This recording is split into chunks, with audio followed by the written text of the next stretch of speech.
ایک شخص قبرستان کے پاس سے گزر رہا تھا۔ اس نے قبر سے آواز سنی کہ مجھے نکالو، میں زندہ ہوں۔ جب ایک دو مرتبہ یہ آواز سنی تو اس نے یہ سمجھا کہ یہ میرا وہم و گمان ہے، کوئی آواز نہیں آ رہی ہے۔ لیکن جب مسلسل یہ آواز سنی تو اس کو یقین ہونے لگا۔ چنانچہ قریب میں ایک بستی تھی۔ وہ شخص اس بستی میں آیا اور لوگوں کو اس آواز کے بارے میں بتا کر کہا کہ تم بھی چلو اور اس آواز کو سنو۔ چنانچہ کچھ لوگ اس کے ساتھ آئے۔ انہوں نے بھی یہی آواز سنی اور سب نے یقین کر لیا کہ واقعی یہ آواز قبر سے آ رہی ہے۔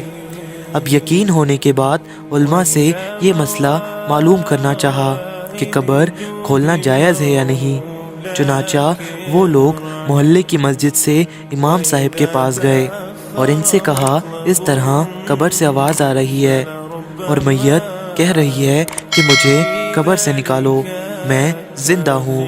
امام صاحب نے فرمایا کہ اگر تمہیں اس کے زندہ ہونے کا یقین ہو گیا ہے تو قبر کھولو اور اس کو باہر نکال لو۔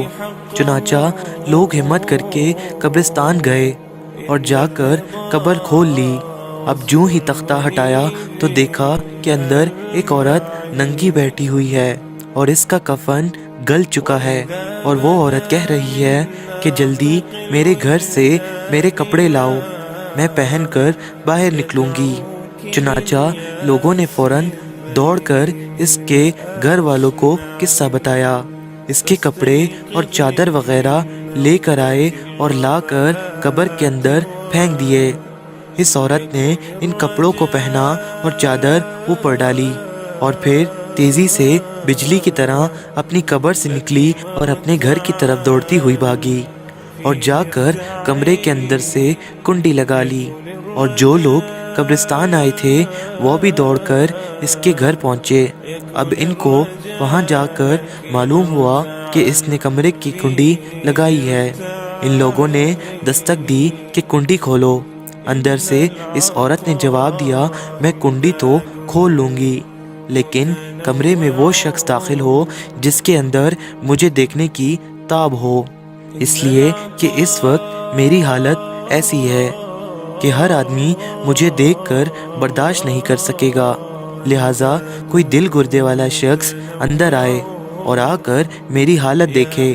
اب سب لوگ اندر جانے سے ڈر رہے تھے، مگر دو چار آدمی جو مضبوط دل والے تھے انہوں نے کہا کہ تم کنڈی کھولو، ہم اندر آئیں گے۔ چنانچہ اس نے کنڈی کھول دی اور یہ لوگ اندر چلے گئے۔ اندر وہ عورت اپنے آپ کو چادر میں چھپائے بیٹھی تھی۔ جب لوگ اندر پہنچے اس عورت نے سب سے پہلے اپنا سر کھولا۔ ان لوگوں نے دیکھا اس کے سر پر ایک بھی بال نہیں ہے، وہ بالکل خالی کھوپڑی ہے، نہ اس پر بال ہے اور نہ کھال ہے، صرف خالی ہڈی ہی ہڈی ہے۔ لوگوں نے اس سے پوچھا تیرے بال کہاں گئے؟ اس عورت نے جواب دیا کہ جب میں زندہ تھی تو ننگے سر گھر سے باہر نکلا کرتی تھی، پھر مرنے کے بعد جب قبر میں لائی گئی تو فرشتوں نے میرا ایک ایک بال نوچا، اور اس نوچنے کے نتیجے میں بال کے ساتھ کھال بھی نکل گئی۔ اب میرے سر پر نہ بال ہے اور نہ کھال ہے۔ اس کے بعد اس عورت نے اپنا منہ کھولا۔ جب لوگوں نے اس کا منہ دیکھا تو وہ اتنا خوفناک ہو چکا تھا کہ سوائے دانتوں کے کچھ نظر نہ آیا، نہ اوپر کا ہونٹ موجود تھا اور نہ نیچے کا ہونٹ، بلکہ 32 کے 32 دانت سامنے جڑے ہوئے نظر آ رہے تھے۔ سوچئے اگر کسی انسان کے صرف دانت ہی دانت نظر آئیں تو کتنا ڈر معلوم ہوتا ہے۔ اب ان لوگوں نے اس عورت سے پوچھا کہ تیرے ہونٹ کہاں گئے؟ اس عورت نے جواب دیا کہ میں اپنے ہونٹوں پر لپسٹک لگا کر نامحرم مردوں کے سامنے جایا کرتی تھی، اس کی سزا میں میرے ہونٹ کاٹ لیے گئے، اس لیے اب میرے چہرے پر ہونٹ نہیں ہیں۔ اس کے بعد اس عورت نے اپنے ہاتھ اور پاؤں کی انگلیاں کھولی تو لوگوں نے دیکھا کہ اس کے ہاتھ اور پیروں کی انگلیوں میں ایک بھی ناخن نہیں تھا، تمام انگلیوں کے ناخن غائب تھے۔ اس سے پوچھا تیری انگلیوں کے ناخن کہاں گئے؟ اس عورت نے جواب دیا ناخن پالش لگانے کی وجہ سے میرا ایک ایک ناخن کھینچ لیا گیا ہے۔ چونکہ میں یہ سارے کام کر کے گھر سے باہر نکلا کرتی تھی، اس لیے جیسے ہی مرنے کے بعد قبر میں پہنچی تو میرے ساتھ یہ معاملہ کیا گیا اور مجھے یہ سزا ملی کہ میرے سر کے بال نوچ لیے گئے، ہونٹ کاٹ دیے گئے اور ناخن بھی کھینچ لیے گئے۔ اتنی باتیں کرنے کے بعد وہ بے ہوش ہو گئی اور مردہ بے جان ہو گئی جیسے لاش ہوتی ہے۔ چنانچہ ان لوگوں نے دوبارہ اسے قبرستان پہنچا دیا۔ اللہ تعالیٰ کو یہ عبرت دکھانا مقصود تھی کہ دیکھو اس عورت کا کیا انجام ہوا اور اس کو کتنا ہولناک عذاب دیا گیا۔ بے پردہ خواتین اس واقعے سے عبرت لے لیں اور گناہوں سے توبہ کر لیں۔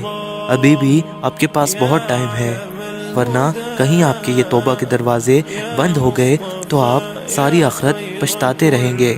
آج کل کے وقت میں دیکھا جائے تو ہماری عورتیں ٹک ٹاکوں پہ ننگی ناچ رہی ہیں، سر پہ دوپٹہ نہیں ہے، چہرے پر نقاب نہیں ہے، جسم پر برقع نہیں ہے، اور آج ہمارا یہ وقت ہے لوگوں کے نقل کیے گئے کپڑے، لوگوں کے نقل کیے گئے بال، لوگوں کے نقل کیے ناخن، ہر چیز کی ہم نقل کر رہے ہیں۔